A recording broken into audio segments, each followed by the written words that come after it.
This is an exclusive presentation from Federated Media. Unholstered.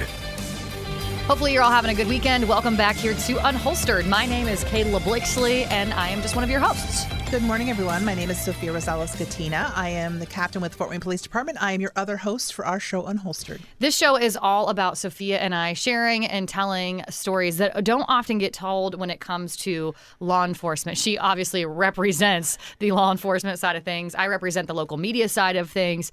And Sophia, I think I hate to say this is a great topic of conversation because that sounds odd because we're actually talking about suicide today. But the reason I do think it is a really interesting topic of conversation is because of the perspective I'm going to bring from the local media side and the perspective you are going to bring from the policing side of things. And we also got a really great guest who's actually back in studio to talk not only about suicide, but also just youth suicide. We're going to have a hyper emphasis on that as well. So we've been having this kind of like flow here of youth violence, youth emotions, those kinds of things. But what I've seen in probably the last year has been a real uptick in youth suicide.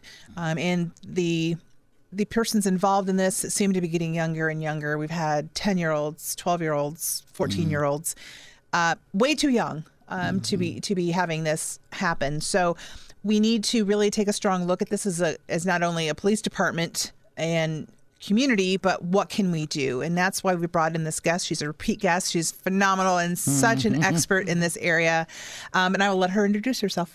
Good morning, everyone. My name is Alice Jordan. I am the director of the Behavioral Health and Family Studies Institute at Purdue University, Fort Wayne. But I am a very proud IU alum. I want to make that known to everybody. Me too. Go I am also the director of the Indiana Suicide Prevention Coalition. I am the founding member of the Indiana Lost Team Network, which stands for Local Outreach to Suicide Survivors. And then more importantly, I am someone who also experiencing mental health in my own life, my own journey. I am a suicide attempt survivor, not because I wanted to die, but because I wanted my pain to end. But I still suffer from depression each and every day. And I use my platform, just like this morning, to talk about mental health, just like any other socially accepted illness.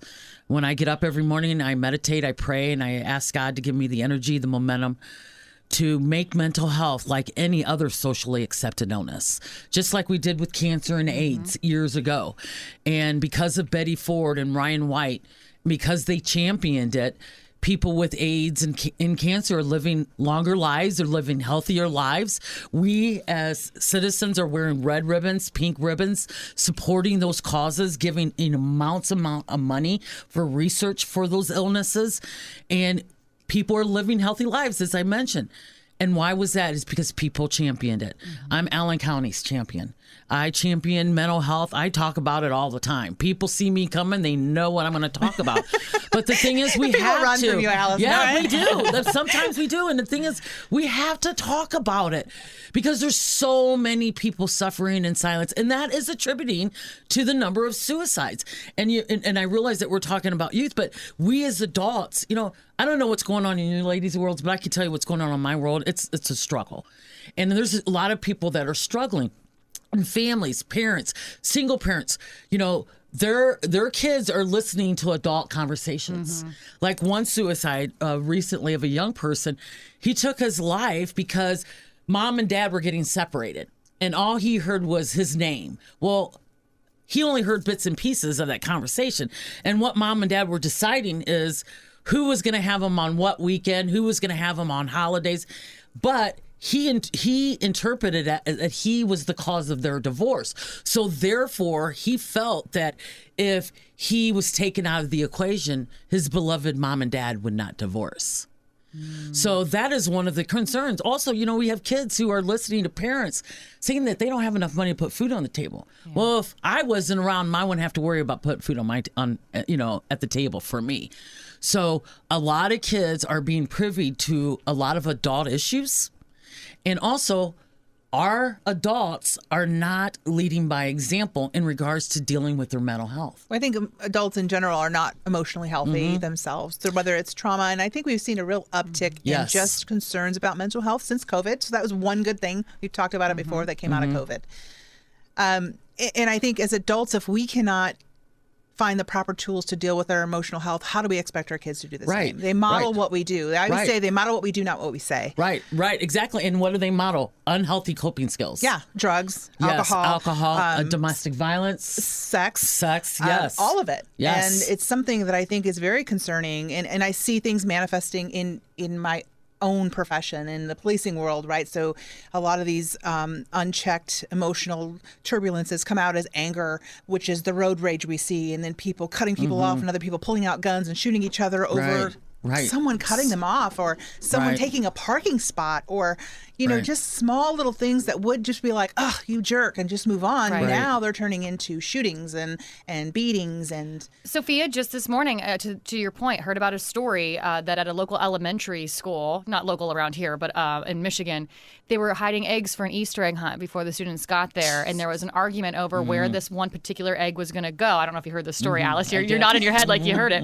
And the one individual got so upset, he pulled out a knife and ended up stabbing two different individuals who wanted to hide the egg in a different area. Now, luckily, the kiddos hadn't arrived for school yet, so the kids were not exposed to this. But you're right; it's this unchecked ability to process and handle, whether that be anger, guilt, or what have shame, you. everything. Yeah. That was And- not over an egg. Yeah. That stabbing was not over Correct. an egg. That was just the last straw to that person's emotional traumas Regulation, that were going yes. on.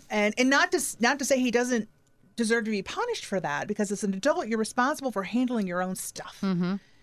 But we also have to make sure that we have resources and tools available to handle your stuff. Right. Well, that's where Alice does come in. Before we kind of get into resources and tools, because as we know, you are a champion, a warrior, really, for those things. I know you just said it, Sophia. We're seeing a youth suicide increase, but yet suicides traditionally are underestimated. Oh, yes, absolutely. Why is that? Well, even though on average in America, 131 people die by suicide each and every day, that number, I would put my professional career and say it would probably be 200, because many suicides are counted as accidental injury for various reasons, depending on whether suicide occurs. In many rural communities where the coroner is also the town manager, the postal guy, he owns the local grocery Yeah. store, the taboo and the stigma, nobody wants their loved one to be known as that cray-cray or that schizo. So putting cause of death as suicide brings a lot of shame to the family, a lot of questions as to why. And the thing is that they also want to be able to get insurance. A lot of insurance, there's only 2 insurances that I'm aware of that will pay out on a suicide. And the thing is, you have to even have that premium for 5 years. So in order to receive that money, they have to have a death certificate that's not indicate that it was a suicide. And also another thing, I just read, with all the work that I do across the state, I look at obituaries. Because of one family that I was working with, and their loved one died by suicide, and I was interested to see how they wrote their obit. And they made their obituary sound like their loved one died from a more socially accepted illness versus suicide. And I know it was a suicide. So, again, from the moment they are laid in the ground, the taboo, the stigma, the shame still overcomes that family, and unfortunately that family is more at risk of dying by suicide themselves because they won't ask for help. Right. They won't go to counseling, they won't get a support group, they won't talk to a minister or whatever. But nevertheless, the shame continues even after the death of their Why loved one. is there that stigma of shame? Because we were talking off air, in some cultures it's actually kind of revered as heroic. Well, I think because it really is around mental health. We in America we don't even acknowledge mental health. It's a sign of weakness in many, many cultures. And that's why men die more than and females attempt more, because men, they take, they use most lethal means. They don't want to ask for help. Like I have a poster in my office that gets quadruple licks. And there's the best website for men and mental health is mantherapy.org. And I have this Dr. Mahogany. He's a real psychologist. He's sitting in a lazy boy chair that he's had since college. And There's more duct tape on that chair than there is leather. And he's sitting there. And I never understood why it was funny. My then husband thought it was hilarious. But he had one hand down his pants and the other hand holding a remote.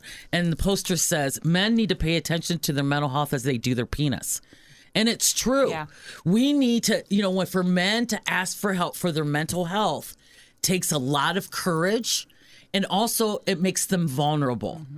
Mm-hmm. And, what man will stand up and say, hey, I'm vulnerable. That's not how society views men, as being strong, the head of the household, taking care of responsibility, and that they're like Teflon, nothing affects them. But there's a lot of pressure on men, a lot of pressure. It's like, especially probably in your world, Sophia. Yeah. So think about I think of pressures on men, like pressures are on police and military, right? Mm-hmm. We're expected to be perfect in everything we do. We cannot make mistakes. We have to be strong. We have to be tough.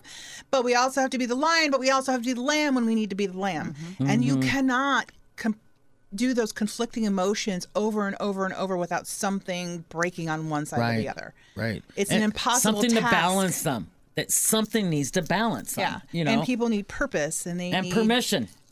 But it's very hard as an officer to ask for help. And we've talked about this before the show because I was talking to Allison when she said about suicides being underreported. And I'm like, I also think that police suicides are underreported because in my mind, I'm thinking, is that one vehicle accident at the high speed, was that really an accident or was that someone purposely driving off the road to kill themselves, to die by suicide? So it doesn't look like a suicide for their family. Their family still gets benefits, police benefits, that they would not get if it was a suicide. Right. But then we also have officers that die by suicide in their own squad car at the end of shift. In the bigger cities like Chicago, New York, it happens so frequently. They pull their firearm out, and they die by suicide in their own squad car at the end of the shift or before the shift.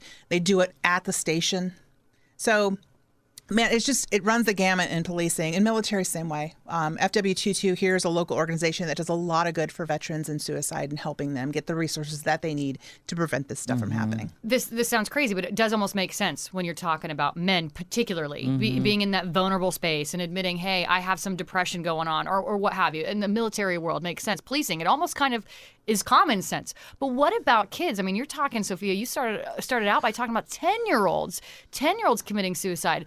Is that more of I can't assume a 10-year-old is having that kind of much shame about admitting mental health, or is that more of my life stinks, or I feel guilty that I'm here? Social media is the death of this generation. Yeah, tell me about it. Absolutely. Social media is the death of this generation. Many young people become very courageous behind a send button. Mm-hmm.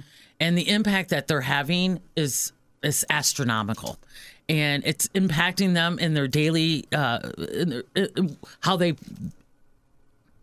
deal with their day, the confidence, the self-esteem.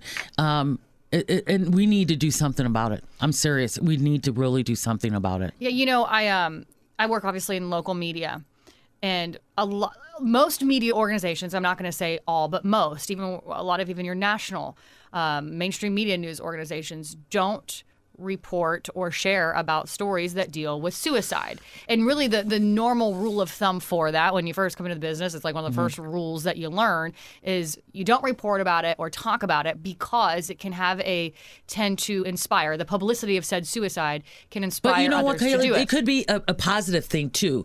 And what I mean by that is that when you report, someone died by suicide, number one. Number two, use that opportunity, that platform to talk about 988, the National Suicide Prevention Crisis Hotline, to encourage people from a celebrity standpoint. You're a celebrity, whether you want to admit it or not. That I knew I liked you, Alice. And encouraging them that there's help out here.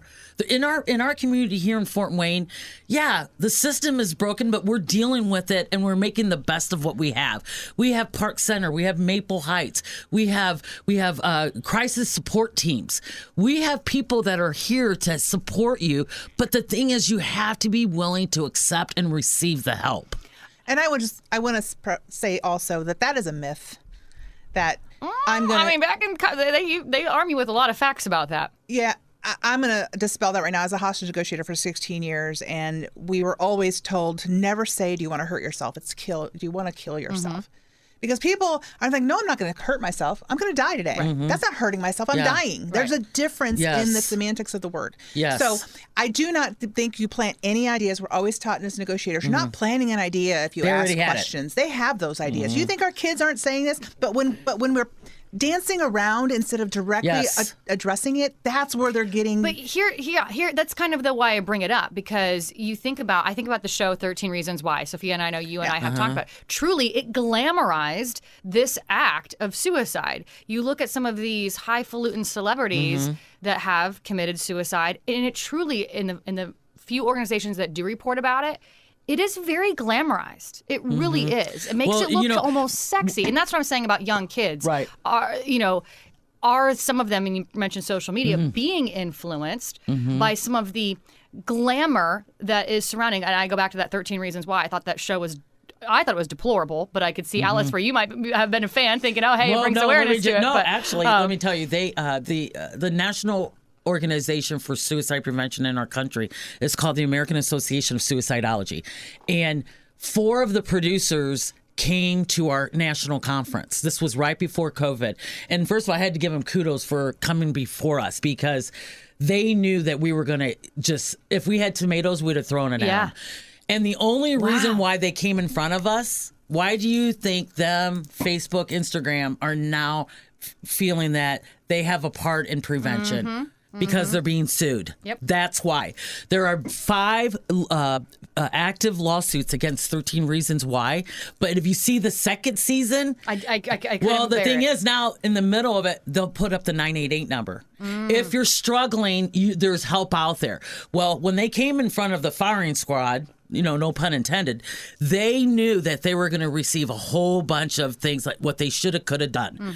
And the thing is that it was all about money. It was all about greed in the very beginning, not thinking that their audience that were very vulnerable, they had no safety net to catch them when they hit that tipping point. And of course I think there was 11 suicides that have been attributed to that show. But I want to say, though, it doesn't negate the fact that you're still the parent, and you still need to be involved in what your kids are watching and seeing, and talk about it. I let my daughter watch it, because if she didn't watch it with me, she was going to watch it with somewhere somebody else. Right. And I'd rather her watch it, and then we talk about it. Right. Suicide. And she had her own struggles. Yeah. Suicide is the new S word. It was first sex for kids. Don't talk to kids about sex because they're going to go out and have it. Well, that was so asinine. Kids are going to do what they're going to do anyway. Yeah. And the thing is that the more you tell them not to do it, they're going to want to do it even more. And see, the thing is, you want to be part of that conversation, because kids are talking about it, because they're talking to their friends, and if they're not talking to their friends, guess who they're getting their information from? Social media. And we know everything out there is so awful, awful. And their studies have shown that depression's gone up. Anxiety's gone up. Our girls, their self-worth is in the tank. All because of social media expectations that they're supposed to be like these influencers out there making money doing this, and not having to living a real life and having to deal with everyday issues.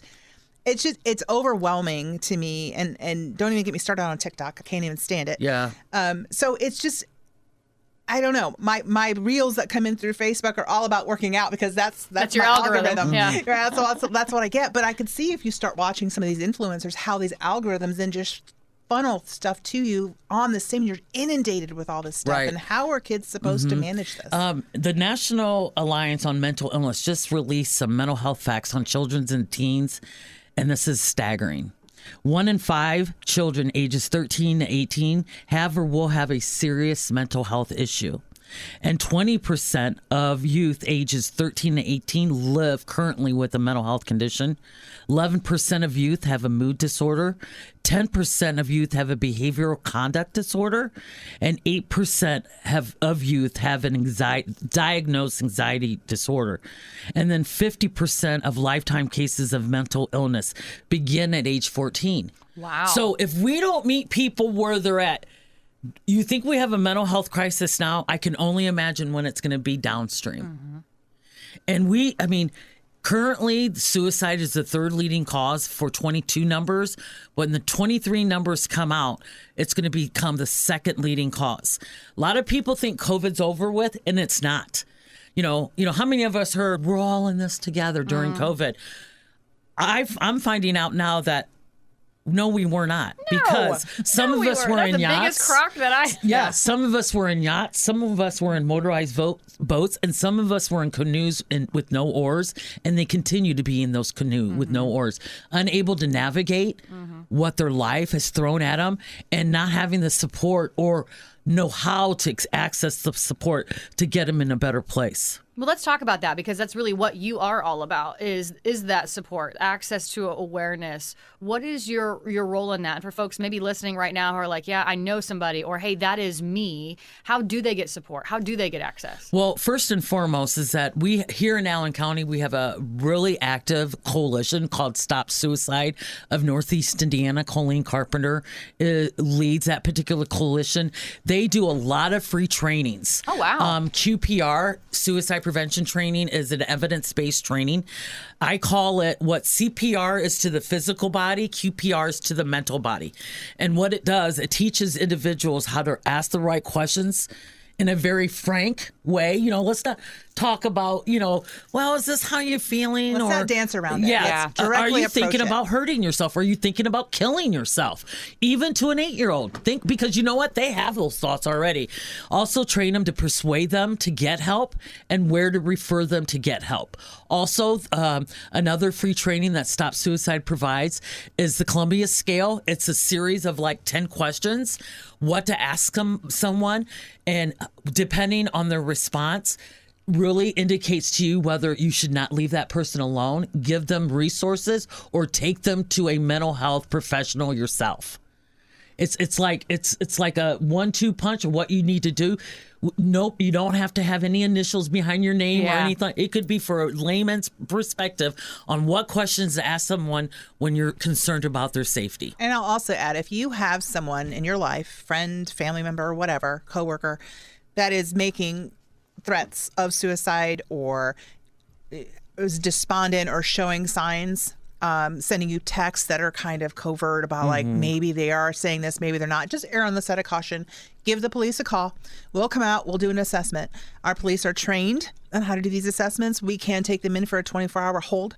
And I know people get into this cycle of, well, if you call the police, they don't know how to deal with mentally ill people. We deal with mentally ill people every single day, multiple times a day. And we have not had one bad situation that has gone from bad to worse. Our numbers back it up. We have very small numbers of actual physical force with anybody with mental illness. And when I say physical force, that means we have to put someone in handcuffs or maybe tie them to the gurney to quit getting them to hurt themselves. We don't use a lot of physical force with our mentally ill people. We just don't. Our officers are trained to how to talk, how to de-escalate, and we do a really good job here in Fort Wayne, and we've been doing it for a very long time. Yes. So don't be afraid to call us because you think something's bad's going to happen. And to piggyback on what Sophia just said, if you also have a friend or a family member that you know has access to lethal means, guns, like a cabinet or whatever, and this is a person has been calling you 1-2 in the morning because they're self-medicating themselves and talking that they're going to hurt themselves. Suicide prevention isn't about taking away lethal means. You're not going to get anywhere fast.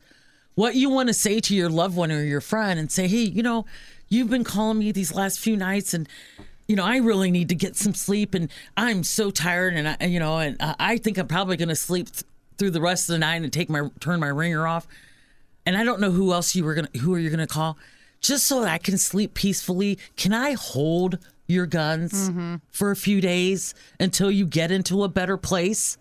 Because when people have that access, when they're in that state of mind, it's like a very lethal triad. They have that access to that Jack Daniels or whatever, that access to that lethal means, and they're not in the right state of minds. And when your brain is broken or bruised, just like when your leg is broken or sprained, you walk with a limp. You don't walk properly. The same thing with the brain. If it's touched with anxiety, depression, low self-esteem, or whatever it may be, it doesn't process things in its totality. As my mom would say, it's very foggy. It cannot think properly. So therefore, as a friend, as a loved one, tell them, can I just hold your lethal mean until you are into a better place? Because friends, I get calls all the time. Sometimes I like to turn off that ringer. But it may be that one time. But also, I want to make sure that that person knows I'm still here for you, but I also have to meet the needs of Alice. Yeah. And therefore, for me to be able to sleep more peacefully, can I hold your guns?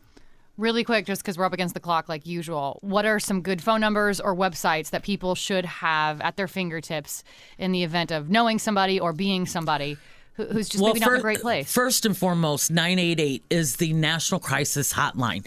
Now, you don't have to be suicidal to call that number. If you just need someone to speak to, that's great. Call that number. Also, if you're an individual from the LGBTQ population, the Trevor Project has their own chat line, their own hotline. Look them up, trevorproject.org. Another great resource is right here in Fort Wayne. We have various support groups. We have an alternative to suicide support group. We have Mom of an Addict. Mm-hmm. And I haven't even told Sophia this. I'm going to start a support group for grandparents who are raising their grandchildren. Wow. That's a stressor too. Call Division of Mental Health and Addictions, and I'm sure that they may be able to help you. If you're a police officer listening to this right now, Copline is an officer's lifeline. It's 1-800-267-5463. 1-800-267-5463 if you're an officer. If you're a veteran in crisis, 1-800-273-8255. Press 1. 1-800-273-8255. Press 1. You've given your lives to your communities and your country. You shouldn't give anything else. Please call those lines if you are needing assistance. Lots of great insight, lots of great awareness. Alice, you are just a rock star. Thanks for coming back in. We've had Alice on before. We've also had other episodes where we've talked about suicide prevention, and what have you. So definitely check them out on the Unholstered podcast. You can download it anywhere you download podcasts. Your town, your team, your topics. This is Unholstered. Thanks for listening to Unholstered. Be sure to subscribe on Spotify, Apple, Google Play, or wherever you listen to podcasts. Just search Unholstered.